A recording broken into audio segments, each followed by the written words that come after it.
I launched my coaching offer at the beginning of July, and I'm about to finish with my first 10K month. 80% of the outcome on social media is from like 20% of the actual content you make. I think people think, well, if I get too niche, no one's going to listen. Well, actually, no one's going to listen unless you get niche. You just have to put shit out into the universe, and hopefully you do it long enough and you stick with it and the right people find it. And then it just kind of snowballs. Like one day you'll just wake up and a video got, 20,000 views, and that's it. I think that's horrible advice most of the time. You should do what you're good at and find satisfaction through doing something you're really good at.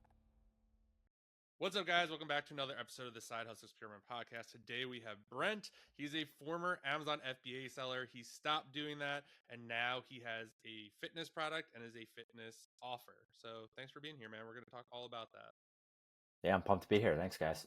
Yeah, so give people a little background on your journey, and yeah, I guess you can kind of start with meet me, and then we can go from there.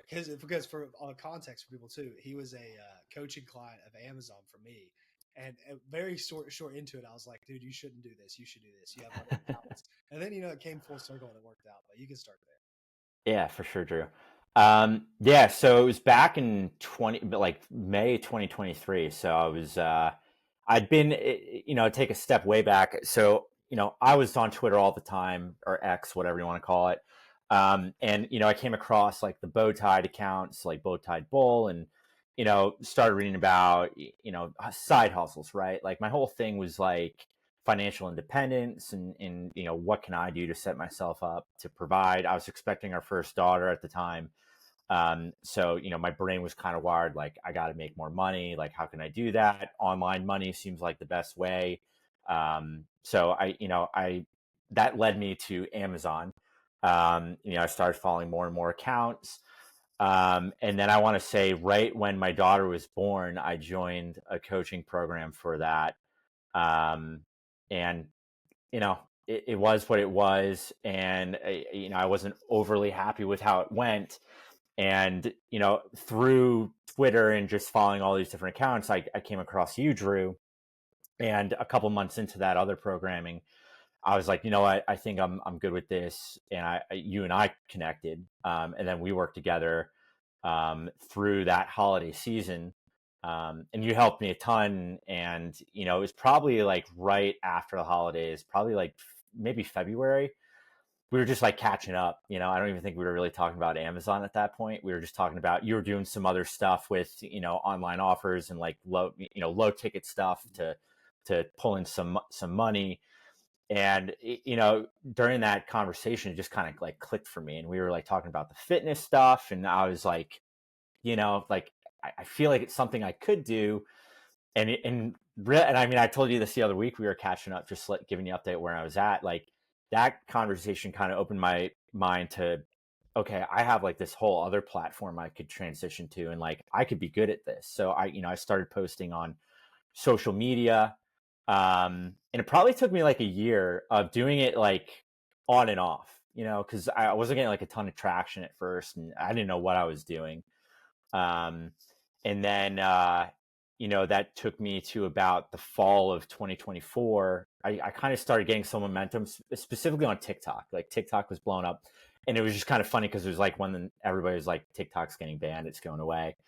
And I started getting, I would get like 1,000 followers. And then long story short, I kind of pivoted to focusing on Instagram.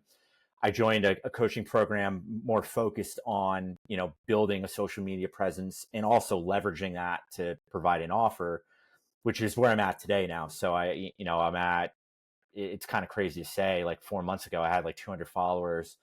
I'm up to over 15,000. I launched my coaching offer at the beginning of July, and I'm about to finish with my first 10K month.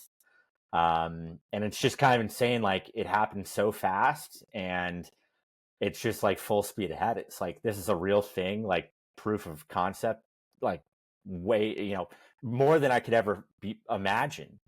And so it's just kind of taking me down this new pathway, and I'm trying to balance that while still working. I have a typical 9-to-5 job. I have a daughter, we're expecting our son in December. So life's getting crazier, but it's exciting. So I just threw out a ton there, but that's kind of like where I'm at. That's good, dude. I couldn't believe last time I talked to you, you've almost doubled your followers since last time I talked, and that was like 2 weeks ago. Yeah, man. Social media is crazy. You know, you only need I forget who said it, but somebody was like, 80% of the outcome on social media is from like 20% of the actual content you make.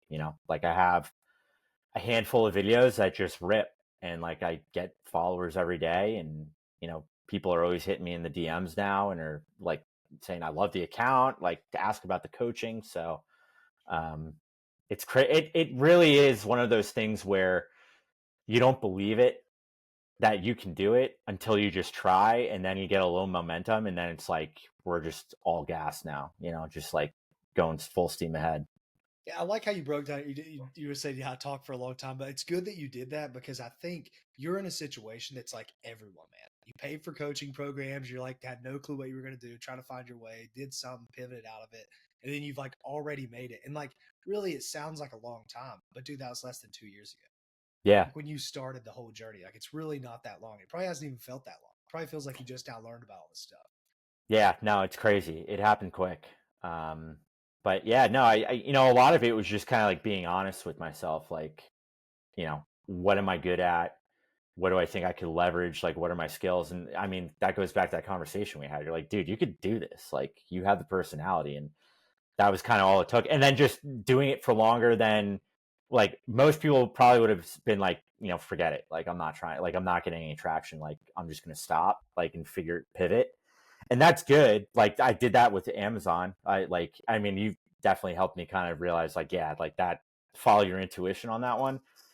But, I think a lot of people, if they just stuck to things a little longer and endured sucking at it and being really bad, that's where everything compounds over time,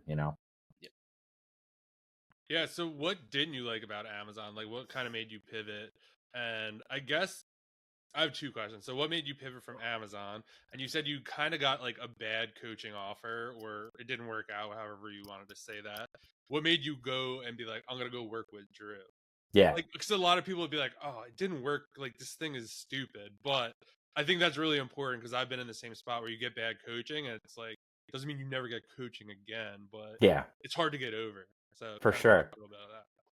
Yeah. So I'll address that first just because it's top of mind. So with that, the first coaching experience I had, like, and I knew nothing about online coaches, right? So like I went in like as naive as I could have possibly been. And it was probably around the time where like everybody had like WAP or what, there are different platforms from or schools or whatever. But you don't see it until you're in it, right? And so like from the outside, a lot of the way these coaching programs are positioned, like you follow an individual, right? Like there's a guy who's saying something that resonates with you. And I see this now because like I'm on the other side of it. So you follow this guy, you're like, I love what he's saying, I love what he's about. He seems like he knows what he's talking about. He's an authority on the subject. I should work with him because if I work with him, then I will get all the answers to the test. I'll know what I got to do. But when I joined the program, it wasn't like truly like a coaching, at least in my, like, again, in my mind, like I thought I'd be working with this individual all the time and it would just be the two of us kind of figuring this out. And I understand for reasons why that can't be the case. Like if you're scaling a business, but my expectations were not in sync with what the actual program was going to be like when I joined it. And so a lot of it was group calls and generalized information and just an occasional touch point or two.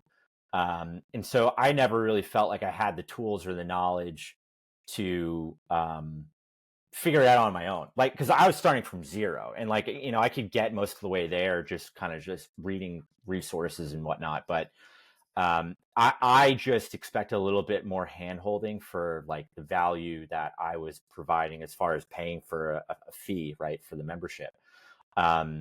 So that led me to being like, I don't think this is going to work because like there's a cap on how much engagement I can get. And so Drew, I think you just put up like a story or something, dude. And you're like, yo, like if you need help and you want like personal coaching, like reach out and let's talk.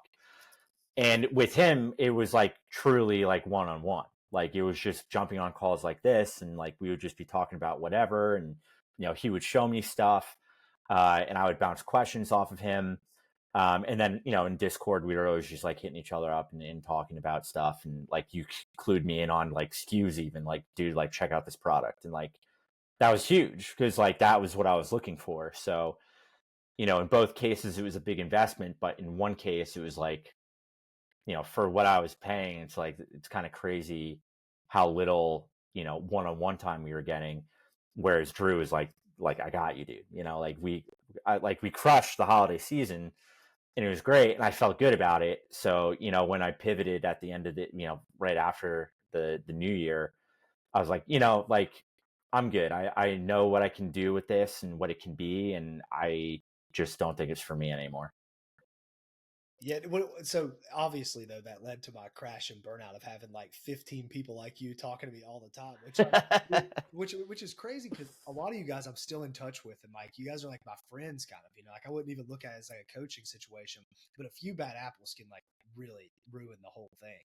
So what do you think? And obviously, you don't know all the answers now because you just started yours, but have you seen anything on those two experiences? Is there some kind of hybrid thing, or does it translate that way to a fitness type of offer? What are you taking on to like the fulfillment of your stuff to where you don't crash and burn like I have? Yeah. For now, for me, it's like I'm still in the early phases, right? Like I just launched my offer like July 5th or 6th, right? So the month's it hasn't even been 30 days. But for me, I think there is value, and like what I'm balancing right now is like scaling versus providing like the amount of value I'm providing to every individual guy in my coaching program right now, right? Like they have just to give background on the program, it's 4 months. They have 24/7 access to me via text. I do a weekly check-in call with them, and then the workouts and the meals and nutrition stuff I provide them. It's always individualized, right? Like I don't just throw them into like an app and I'm like, here are the workouts, like just do them. Like they can be like, hey, I don't love this one exercise, or this feels a little sketchy, or what, and like we'll tweak stuff. And when I talked to a lot of guys that came into my coaching, like they had similar problems. It was like it wasn't really personalized. Like it was like a template that they gave everybody, and then they said good luck. And the other piece of it is like they didn't have the touch points. Like it was just kind of like you were on a big group call, and they didn't really feel like they were getting the support that they needed individually. So there is like a lot of carryover where like I think there's like a delicate balance where people follow me for me, right? And so like down the road, it's like, how do I continue to nurture those people where they feel like I'm continuing to give them value, even if I have like another coach or something? And I'm not saying like I'm not doing that right now for sure, but there's only so many hours during the day, right? And like if I want to bring on more guys, like naturally there have to be concessions that I need to make on my time and where I allocate my attention. So that I feel like is like the biggest thing though, is like especially in the fitness space, like I think it's people that need encouragement and they need accountability. And so that's that personal touch, because like now you can go into Chat GPT and like you can get all this information. And what I always say to the guys when they join too is like, what you got to do, right? Like, you have to eat better, you need to lift. It's like, how do I pull that out of you to make it like a routine part of your day, and like you lose that if you don't have that personal one-on-one time. Yep. And I think another tough aspect, just as you talk about this, I just thought about it. When you talk about business type stuff, there's less of an emotional aspect of like, I can get you on a group call and you can ask an individual question and you don't feel maybe embarrassed because everybody's asking business questions. But a fitness thing does have this extra emotional layer where it's like, Yeah. if you put everybody in a group call, yeah, but people aren't going to tell the truth, because what if they're like, hey man, I had something really bad that happened to me this week. Like, how do you do that? They're not going to ask that on the group call. You know what I mean? Right. So there is Yeah. like an extra layer there. That's tough. That would be tough to scale too. Like you can't really scale emotional problems like that. Yeah, like I deal with that now with certain guys. Like they're like, I had a tough day, so it's like, how do we get them back on the horse? And like, I wouldn't expect that they're going to be willing to offer that up on stuff like a group call, right? Or like, oh, I binged out on the weekend and like I'm feeling crummy about it. Everybody's different, and so it's just tough to just assume everybody's going to be good with it. and, you know, communicate what they need to on these, if they were group calls. Yeah. What you got, John? Yeah, I think that's really interesting. I kind of really like how you structured the offer too, because I work with like a fitness coach and it's kind of the same thing. Like he does like a 6-month package and it's like 15-minute check-in every day. Like he gives the workouts and it's just like super helpful. Like you text him anytime. It's like, hey, I'm going to the Phillies game this weekend. It's like, what do you think the game plan is? Like there's Yeah. kind of like a shitty gym, like what, and it's like just get your steps in, like try not to go too crazy. But it's like very personalized. But I think that too, where a lot of, I guess, coaching, kind of like your first experience with FBA coaching, it's really hard and it's hard to scale, obviously, but it's like everyone is in such a different position. Like you have a 9 to 5, Drew doesn't have a 9 to 5. Like, so the information can't be the same for everyone. So, can you kind of go into maybe how long it took you to create your offer and kind of like how you thought through it? Like, I'm making content, when should I offer something? Because I think a lot of people stumble there too. Yeah, and so that was really, so I started when I fully committed to this for like the, you know, which led me to today and where I'm at now. It was right after the new year, because I had said, you know, I had tried posting content and, you know, I was getting some momentum, but really not a ton. But I was like, I just got to keep doing it. Just do it every day, post one time a day. It's like I can't know if I don't like give it a real effort. And so I started posting every single day at the end of the year, and I fell off. You know, there was like a week or two, probably a month in, where I was like, I give up. You know, like I don't think I could do this. But you know, I would kind of sit back and was like, no, like there's something here. Let me try it. And it was, I think I want to say around March. So it was probably like 3 months of just going at it. And my TikTok at that time was grown. You know, I had a couple thousand followers. And so that kind of spurred me to keep going. And like I was getting real feedback from people, but I could not get Instagram going. Like I just could not figure out the algorithm. I couldn't get videos to perform. So yeah, it was like around March, I was like, I'd followed Nick, who runs Launch Socials, and I reached out to him, and I was like, I need help. You know, like you guys know what you're doing, and that was kind of like the turning point for me. Is like, you know, I've had bad experiences with coaching in the past, but there like that doesn't mean it's always going to be a bad experience, right? And I followed him for a long time, so I knew he knew what he was talking about. And so that was kind of the turning point where it pivoted from like I'm just making content to like make content. I'm not really sure what I want to do with it. Like I'd love to have a following and figure something out. But that's when I really rewired my brain. Is like, no, I can make an offer here. Like I have a certain lifestyle that appeals to a lot of guys that are on Instagram or social media in general, that have kids or like young families that have the 9 to 5 that feel like they don't have time. So a lot of it was just like reframing what I was talking about in a way where it resonated with people, where they'd be like, oh, wow, like that guy is just like me. And like he's saying things that I think about, but like I don't say out loud to anyone else. And it was just reiterating that over and over again. And then that's when I started really getting traction, and like Instagram started blowing up. I was getting followers and views. And then I want to say it was probably just like the month prior to launching it. So like at the beginning of June, I just started trying to envision what like an offer looked like for me. Like what could I do? How could I pull it together? What value could I provide guys that would make me different? And then that's when I really started diving into like the mindset part of it. And, you know, so like if you go to my offer page, like it's really not just about I'm going to get you in shape and, you know, get you stronger or jacked, whatever you want to do. It's like, you know, we're going to rewire your mindset.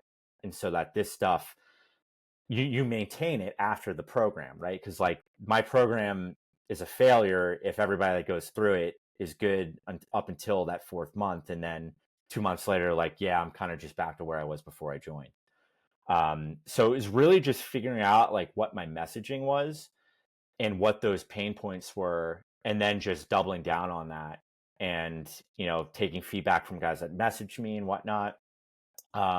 But it happened quick. It was probably just like within 30 days from launching it, I kind of knew directionally like what I was going to focus on to help guys. And clearly it resonated because I got a number of people to join as soon as I announced it. And it's really just been, what's been helpful now is working with those guys. Like I can really talk to them about those individual pain points, and it's kind of helped me with framing my content now. Like now I have exact examples of guys saying like, this is what sucks about waking up early. This is what's hard about a diet while having a family.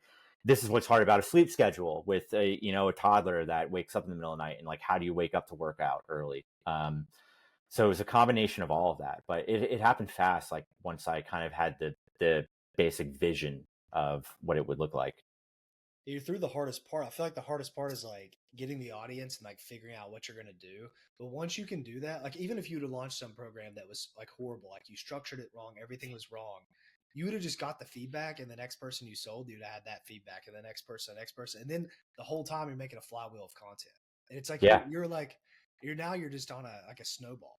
Mm-hmm. There's no uphill battles you're gonna have to fight, for a while until you like really start scaling it, which I think is hard for people to understand. I've been talking to John about this a bunch. I'm like, dude, if you just can get stuff up and get the ball rolling, it's like infinite momentum because they all play on top of each other. You're not building new things and trying to create like new ideas. You probably don't even have to have new ideas anymore, right? You just like listen to what people say and just Yeah. repackage it to make it a good hook and just make it look good.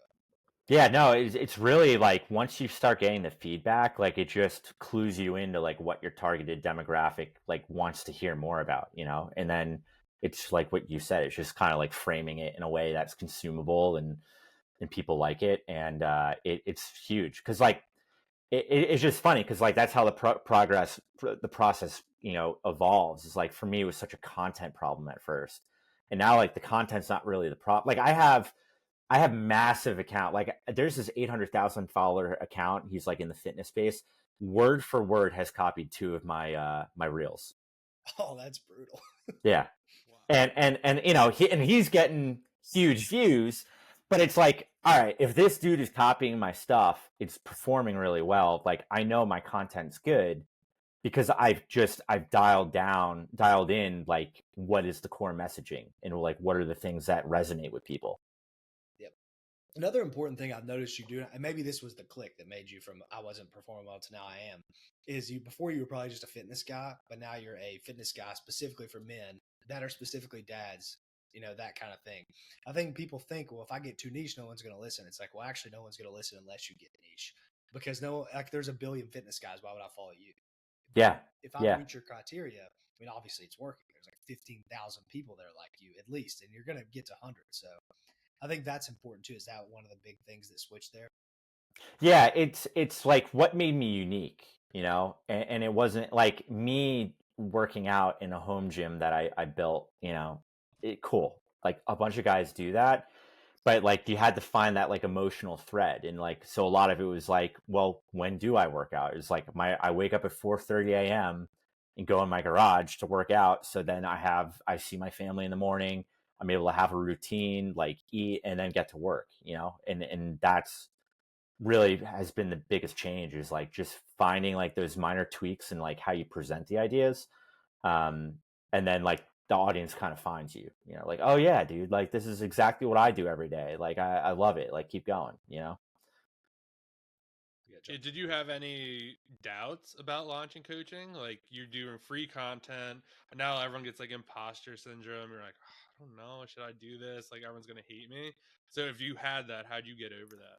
100%, dude. It's like it's so funny because when I first started posting content in January, I would look at these bigger accounts and like, part of it was like, you feel bad for yourself. You're like, well, why not me, right? Like I'm putting out content, I think it's good.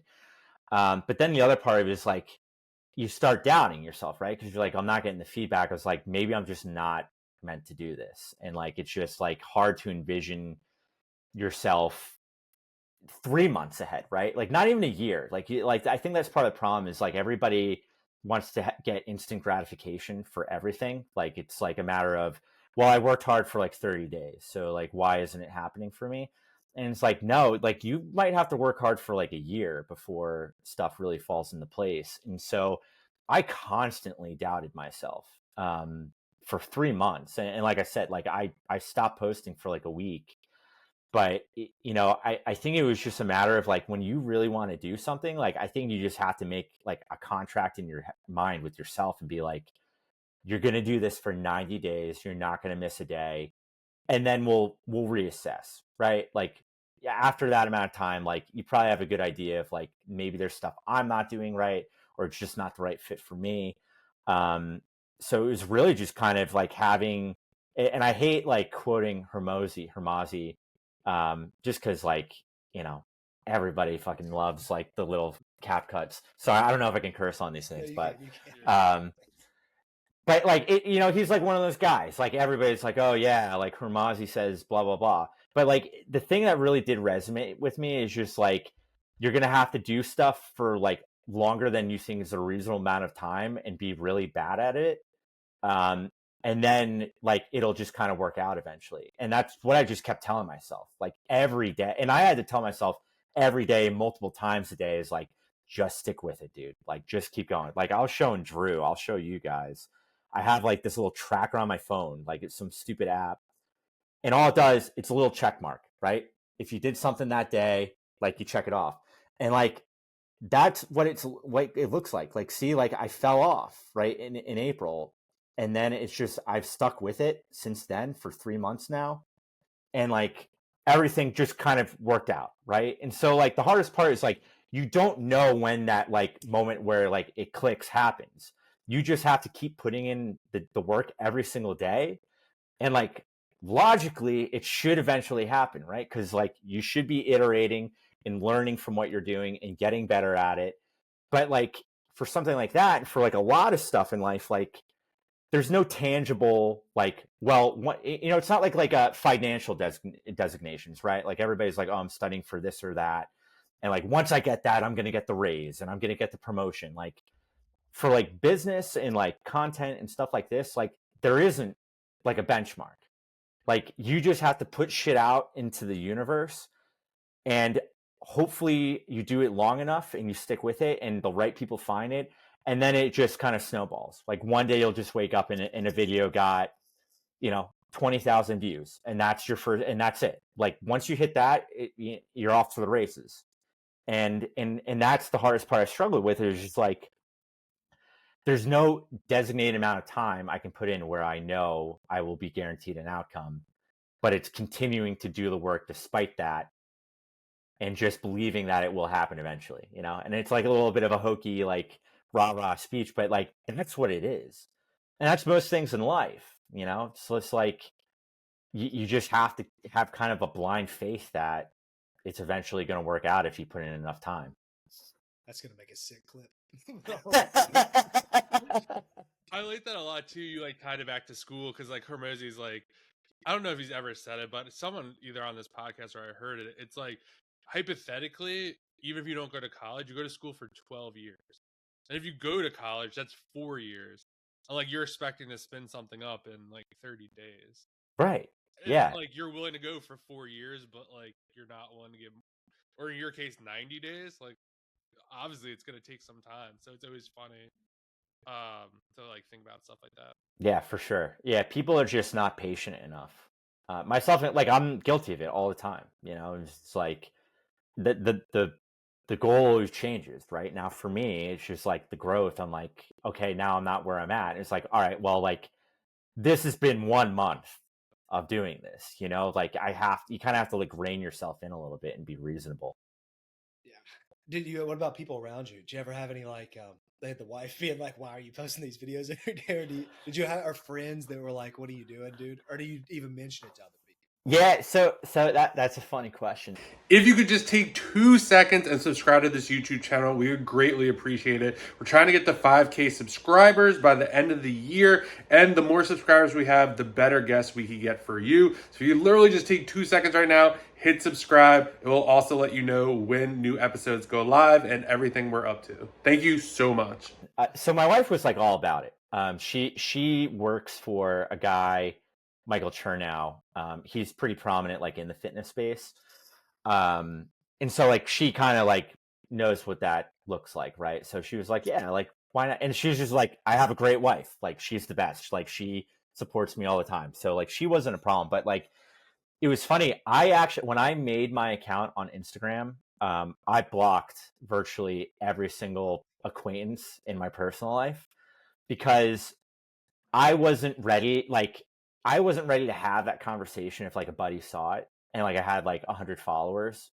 Like that was like an ego thing. Like I was like, I can't like have this outside noise while I'm trying to build this thing. Um, and so like I didn't really like no one knew I was doing this. Like there was maybe like one or two buddies, like I kind of mentioned it, but like they didn't follow me and like they were blocked, so like they couldn't see the account.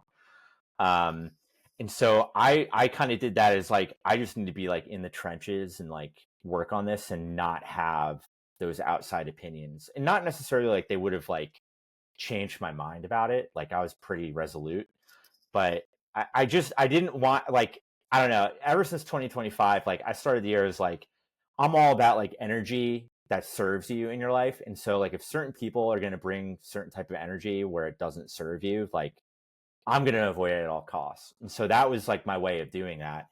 Um, and I think it really did help, like because now I'm at a point where I unblocked a lot of people, and like some of my buddies are like, oh, like look at this, but like it's hard to like criticize someone when it's like they built a social media page from scratch that has 15,000 followers. I've generated revenue from it. I have a business, like a business, right? Like so like I'm at a point where it's like I like there's nothing anyone could say to me in my personal life where like I'd like I would feel bad for them that they have some sort of self-limiting belief where like it's like funny or like something you would like poke at about somebody is like, dude, that's so lame. Like you have a side business and you're posting social media with like no shirt on. It's like, right. But like it works, right? Like it's working for me. I'm making an income for my family. I'm making a platform for myself. Like, why would I care why you with none of that have any sort of opinion, you know? Yeah, I'm happy you said the thing about the energy. I went on a little rant about this the last pod we recorded. I was just like, dude, you got to be so careful about like limiting beliefs you set on yourself and other people that can slide in. Because what we had on Cody does Amazon, he does like the Amazon Walmart, that type of thing. And he Yeah. mentioned like, okay, you should run a membership platform. And I was like, well, dude, what if you just ran one high ticket guy? It'd be worth your whole membership like thing. And he was like, well, I don't know if it'd be like if I could actually give somebody that much value and like things like that. I didn't really say anything on the pod. And I got off the pod and I was just mad. I was like, man, whenever there's like a limiting belief type thing, I've got to just be like push back hard because the people listening, man, they hear like little things like that. It's like they could just quit what they're doing because they're like, oh, maybe it's just not even that possible, or maybe I'm not that. It's like, dude, if you don't have that, you can't make anything work. No tactics, no funnel, no nothing, no content hack. If you don't believe in yourself and you believe like I can achieve really big things. So I'm happy you touched on that because I don't know, it does sound woo wooey, but if you don't believe that, that's like by far the biggest portion of success. Is that? Oh yeah, dude, 100%. I mean, it like, and I'm old, right? Like comparatively to a lot of people. I'm 30. I just turned 36, and like, there's so many younger guys that I see on like X and whatnot, and it's like they're doing shit. Got people that are like 20 years older than them wouldn't do, right? Like because they're like, I can't do it, and like I think part of it is they just kind of have like a blind belief, like I can do it, like why not, like and that's like so like I've really unlocked that. Like I feel I've always been successful in like my corporate job and like done really well. And part of that was just like working hard, right? But like I think when you're trying to build something, like it really is, you just kind of have to get past any sort of limiting beliefs and just be like, I can do it. Like, why not? Like, look at this moron that has this huge account. Like, this guy's an idiot, and yet he has thousands and thousands of followers. Like, why can't I do that? Like, that's kind of the mentality you need to have. Like, why not me? Yeah, no one's any special. Like I heard somebody talk on Twitter. You don't follow Brute DeForce? Yeah, yeah, Yeah, he had some quote about like Tate and Conor McGregor and these like bigger than life entities that we like follow and stuff.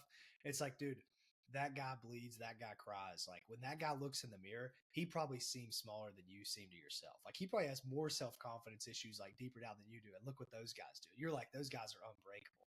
And after right. hearing that, it's just like, yeah, no, people seem bigger and like larger than you, but it's really not like that. Like, we're all the same. Like Mm-hmm. if we were really that different, if somebody was like 7 foot tall, if like tall people, we're all the successful, then every tall person would be successful. No short people would be.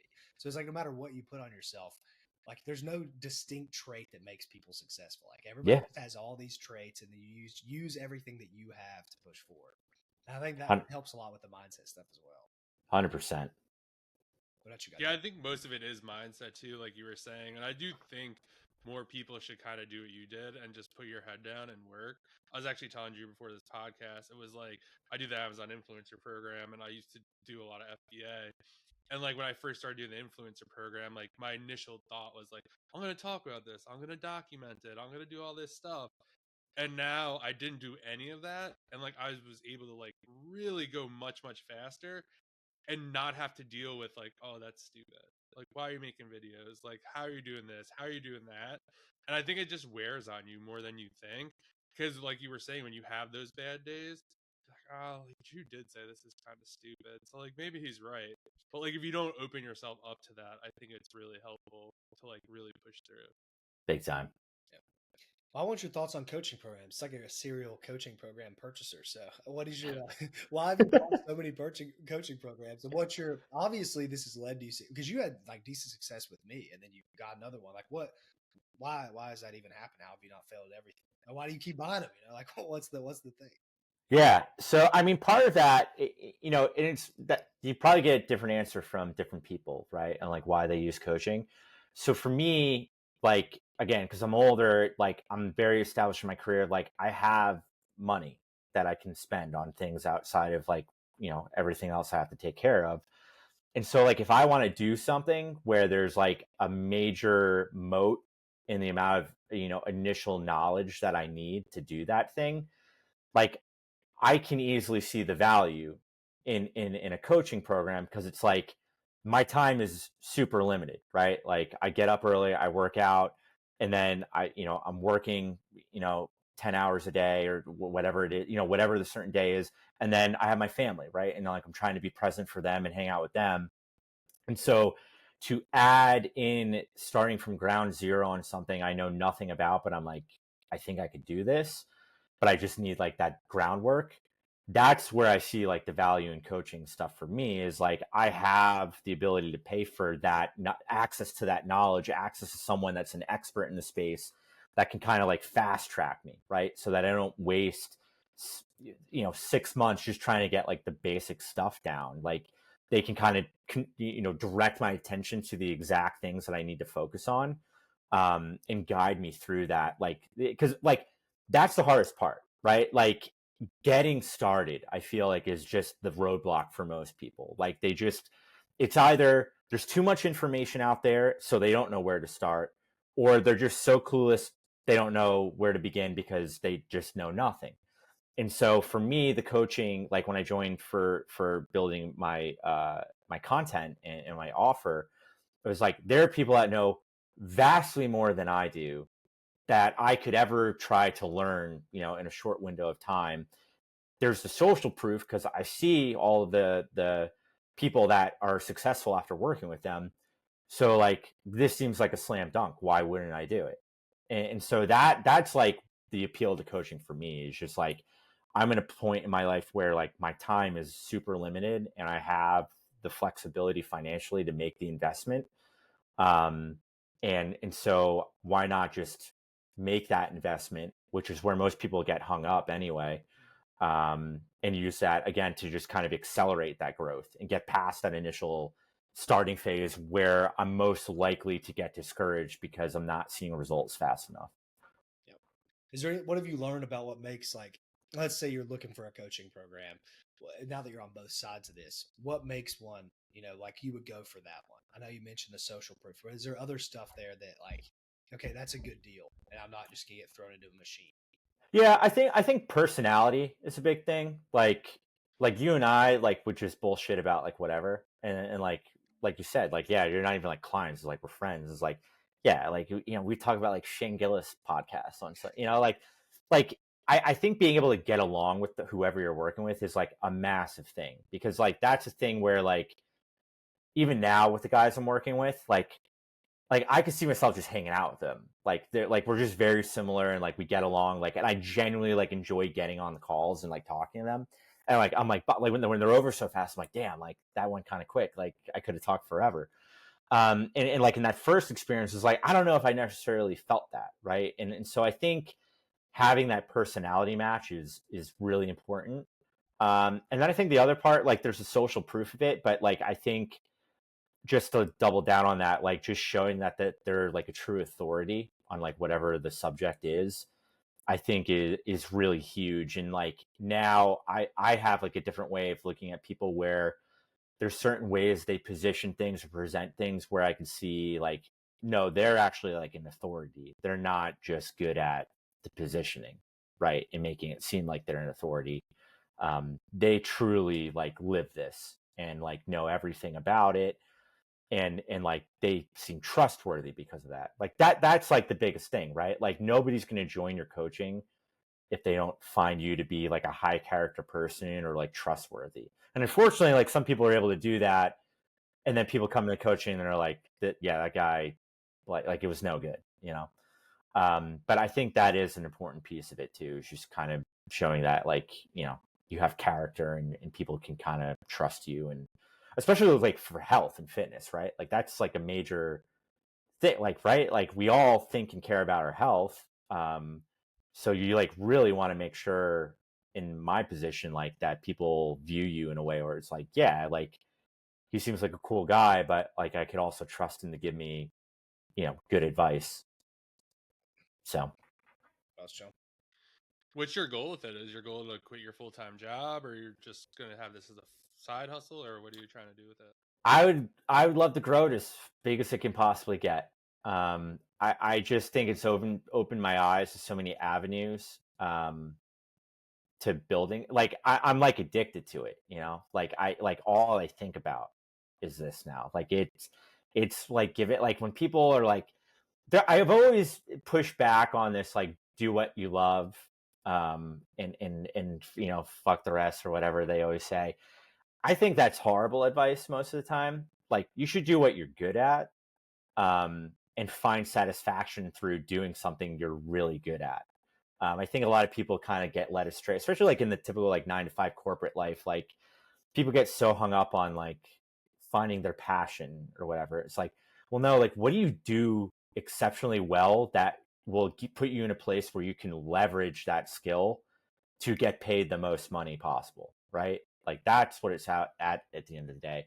But like now I'm at a place where it's like I'm doing something I think I'm good at. Like there's the interpersonal component where like I think anybody that talked to me, and this sounds absurd to say out loud, I feel like an ass saying it, but like I think most people could talk to me and have a conversation, be like, Brent's a good dude. Like I would love to just like talk to him and kind of riff and hang out, right? And so for me, like being able to establish those type of relationships with clients and guys that I can help because like I live a lifestyle they want to get to, like I'm combining two things that I love doing. And for me, like I said, it's like I'm obsessed with this now. Like I cannot stop thinking about it and different things I can do. And so like where that leads me in the future, like you know, I never thought I'd be doing this until I talked to Drew, right? So like there could be somebody I talk to a year from now that opens my eye to like another opportunity or another angle to tackle stuff, and I'll be like, oh my god, that's sick, like I'm gonna do that, like I want to try that. And so yeah, I want to keep scaling the coaching for now, and you know, if at some point in my life it seems like the tug and pull of balancing all these things, it makes sense to just dive head first, you know, straight into building this, like I'm not opposed to that, you know, like it's kind of scary because like I'll have 2 kids on top of a wife and paying a mortgage and whatnot. And, you know, there is some risk with that kind of stuff, but like it goes back to the whole like believing in yourself. And like I have that proof. Like I didn't think I could do what I'm doing now 3 months ago. So like just scaling that and, you know, continuing to put in the time, like I don't know. I think it'd be crazy how big it could get now. Like I don't think there's a limit. So I'm just looking to pursue it as hard as I can and see where I'm at in another 3 months. Like it could be insane. You know, it's changed my life already. Like it could change like, you know, the rest of my life um, in another 6 months. So yeah, I mean, I gave you the good advice the first time, so I'll say this on this one. I think when you raise your prices and you can figure out more systems of like where you can hire people, even if it's a VA to edit your videos or if it's somebody to design a website and that type of thing. I don't think it'd be crazy at all by the end of the year doing like 50 to 100K a month with like a 90% margin. Like I think you could be making like, which technically that's almost like $1 million a year. I just like just seeing your Instagram too and how you're positioned. Dude, I just know those offers cook. Like I remember seeing this guy a while ago that had a very similar one to you, and he was a Christian dad, so it focused on like the Christian part of it. And he was posting numbers like 69 grand a month, 78 grand a month. Like he was in that range all the time. And I didn't even think his funnel was like amazing. So you keep optimizing. I'm sure you'll get another coaching program or something with somebody that's gives you a little more sauce on like, okay, you can make a way more automated way to get these leads and all that type of stuff. I think you could be doing huge stuff. Which is good you see that though, that you have no limit on that. You're like, yeah, we could definitely. I bet you could see yourself doing 50, 100K a month. Dude, it's like funny. Like I think that was like what clicked for me. Like there's just like this deep like feeling in like my gut where I'm like I get it, like I keep harping it, but like why not me? Like I've done it this far, like, and it's exciting, and like I just feel like there's like more I could be doing, and like I'm excited at the growth and like the discomfort of that growth. Like there's gonna be points where I'm probably like, holy shit, like I can't manage all this at once, but that's good. Like that means things are working and growing, and that's what makes you come out better on the other side of it. So yeah, I don't doubt myself. That's the one thing I'll give myself credit for.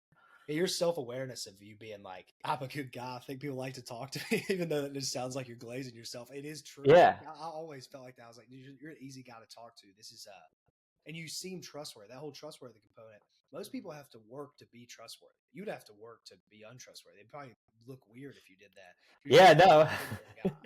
So that yeah, man, goes a long way on social media, man. Like a really long way. Yeah, no, I appreciate that. Yeah, my whole approach to this whole thing, not to take a major backtrack, but like the whole reason I started is like I didn't really consume fitness content on social media because like it was just a bunch of dudes, like that was what they did, right? They're these influencers in their own giant gyms, with people filming, like a whole film crew filming them, and like that just didn't like work for me. I was like, why am I following? Like, I'm not getting any value out of following these guys. And so like, for me, it was like, I'm just like a normal dude, I'm a dad and I'm trying to balance everything in my life and take care of myself while not, giving up time with my family and balancing a busy job that's demanding. And that's what I really found like people like to see. And it's funny because like, and this is like a tangent, but like, do you guys know like that Hubs Life guy? He was huge. You've definitely seen his videos at this point. He was the guy that went viral a while back, like over a year ago. He would just do like the day in a life, like working a 9 to 5. Oh yeah. And it would be like these very like sullen, like, he would put his laptop really slow in his backpack and shit. And like his problem was like he's like totally self imploding because like he was on like TikTok lives recently, like asking people for like galaxies, which I guess is like a $20 gift. And like he wouldn't like answer questions unless people donated a galaxy or whatever. And he quit his like 9 to 5 like a couple months ago. He's like, I'm going all in on this stuff. And it's just like funny because it's like all about positioning. It's like there's like the way he did it was terrible because like I think he just became like he was like, well, I'm getting all these brand deals and stuff, but like I don't have like an offer. So like he lost that core part of himself being like the 9 to 5 guy because like he was all about like, yeah, you can live like a nice life having a 9 to 5, and then he quit his job. And like people are like, what the fuck? Like I followed you because like you were just like me. And so like my big thing has always been like I want to be cautious in how I position myself in that the dad angle, right? And like never feeling like you have enough time. So I think like if people thought more about what makes them unique and resonates with other people where they feel like, yeah, like he's speaking the stuff that I feel all the time but never say out loud. That's just really been my focus and just being genuine and authentic with that. And I could have 100,000 followers and still just going to be me. I think that's such a big point, is just like being authentic and kind of figuring out your voice. I forgot what their name is on TikTok, but it's Hunter and someone, and she's basically like makes all the money, and he like does like makes her espressos during the day, like makes her breakfast, all this stuff, and it goes like absolutely viral because people are like, hey dude, you're such a loser, and then they have like these reply videos of like, wish you could do this. Like it's just hilarious, and it's just like you don't see anything like it. It's like I'm not even in that situation, but like it's just so entertaining to watch and funny to see how people react to this stuff. Yeah, no, 100%. Yeah, I think it's just like finding an angle that's unique. And it doesn't have to be like crazy unique, right? Like I am generally just presenting my life as it is, but like a lot of people don't do that on social media because in the fitness space in particular, it's just like a bunch of 25-year-old kids that like never really had a job. They obviously don't have a family. And then, unfortunately, a lot of them have coaching programs where it's like a lot of the issues that we talked about earlier. Like people come out of it and are like, yeah, dude, like this was like all out of Chat GPT. Like, I don't think he came up with any of it, So, I used to think a lot too, like my age, like you were saying before, or like working a 9 to 5 is like a big disadvantage because like look at all these like younger kids. But then like a lot of the feedback I actually got, it was like you're so relatable. Like I yeah, have a 9 to 5 job, I'm trying to quit. Like you actually know what it is like to be on deadline. Like most of these people have like never had a job, like they don't know what that means, or like the pressure, or like they're like anyone could do this. It's like, dude, you live in your parents' basement, like you have no bills, like yeah, so I think yeah, just really leaning into like figuring out what you could leverage in your own life. 100%. Yeah, totally agree. Yeah, the unique thing's pretty cool. I've been talking about that so much lately. Of like, especially if you come up with something that's really unique, on these, I don't know, something that really makes you stand out. It makes the work a lot easier. Like if you're going to be a fitness guy that's 25, like you said, those guys can be rich, they can be successful, but you got to work so much harder to like really be the best in that field. But if you just put yourself in a unique angle, it kind of can all fall into place because you don't have to work as hard about convincing people that you're like an authority, because this unique thing Right. kind of makes you an authority, right? I Yeah, think that's 100%. which maybe this is like a high level thing, but I think people watching this, you should just try to recognize, where you're unique. Maybe go into a Yeah. little bit. What are some things like tactical wise, if somebody's watching this and maybe they're like, I'm inspired by this story, what are some unique things? Like what made me unique, for example, and then what made the coaching program you just did unique?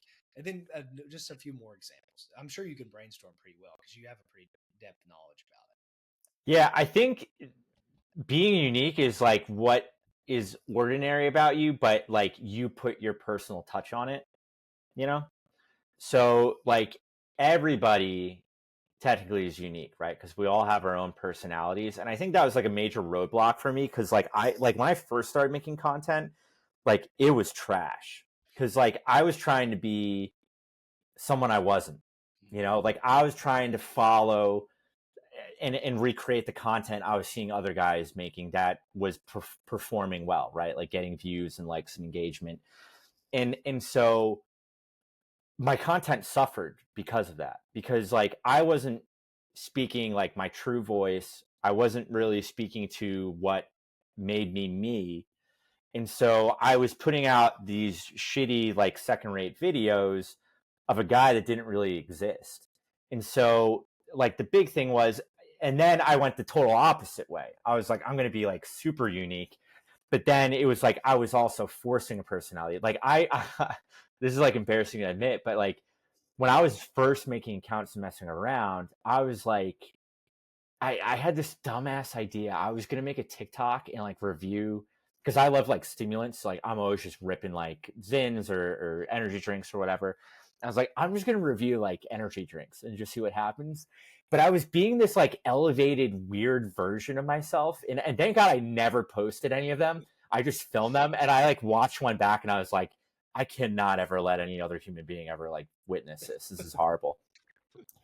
But like that's what it is like I think when people are trying to be unique, when you force it, like that's the problem. When you try to be like everyone else, like you're not you, you're everybody else, right? And so like I think you need to just kind of like sit down and be like, who am I at my core? Like what are like 5 values or things that like I take a lot of pride in myself. So for me it was like I feel like I'm easy to talk to. I'm obviously in shape. I'm a dad. Like think of like the like traits and like roles you are in your life. but like how, like what is it about you that makes those like a little different than someone else? And so for me, it was like, I'm kind of like more of that broy personality. Like I like, yo, like what's up, dude? Like let's go, like talking about Shane Gillis, stuff like that. Like that was like my unique kind of, like I'm relatable in that way. So there's guys like just like me that would theoretically probably see stuff when I am truly myself and be like, oh, that guy's cool. Like, why don't I follow him? Like, here's a like comment, like, what's up, dude?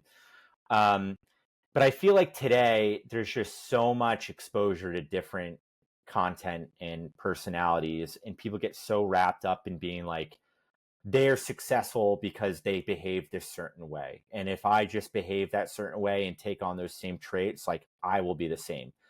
And like you talk about guys like Tate, for example, right? Like you would see right through somebody, right? If they just tried to be like, I'm going to be unique by having these like really, really crazy positions on things that most people will get upset about, right? And like the super masculine personality, like that wouldn't just work for anybody, right? Because it's inauthentic. And to the degree it's authentic for him, no one will ever know. But like he has created an image where like that's him. When people think of that type of person, that's who they think of. So it's really like you have to be honest with yourself and kind of look in the mirror, and find those things within yourself. And like that's hard for a lot of people, and that's why a lot of people struggle with it and don't have success, because they're never truly honest with themselves. They're just kind of playing this like role of, well, let me take bits and pieces of other people that I find attractive and try and fit that into my personality. And in the long run, that never sticks. It's not going to work. Like you're not living true to your true self, and it'll come through eventually. That was an awesome way to kind of close it this hour. Is there anything else you want to say? Is there any questions you have for us? John, do you have anything else for him? Anything like that? I guess one thing we asked it on the last podcast, and we said we were going to ask every guest this: if you were starting from zero, like someone's watching this, they don't have an offer, how would you kind of like advise them to get started, or what would you tell them to do? Yeah, man, big question. First, I think the big part is like, what is your angle, right? And so it kind of goes back to that unique thing. So I think you need to figure out how you can position yourself in a way where people would trust you and like you and think you're an authority in the space.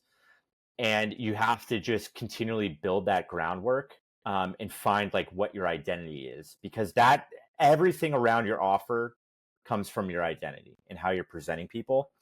And so I think if you don't have a good handle on what that identity is, like you're kind of screwed from the start, because you're kind of just throwing stuff at the wall and like ultimately, hoping something eventually works.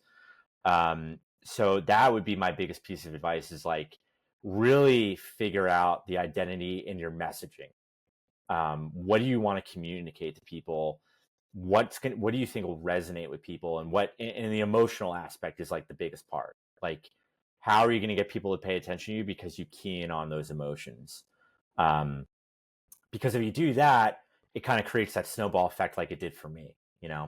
Like I don't have a problem with content anymore because I've gotten so much feedback, because I got that identity down and the messaging down, and then got the feedback from people that follow me being like, this is awesome.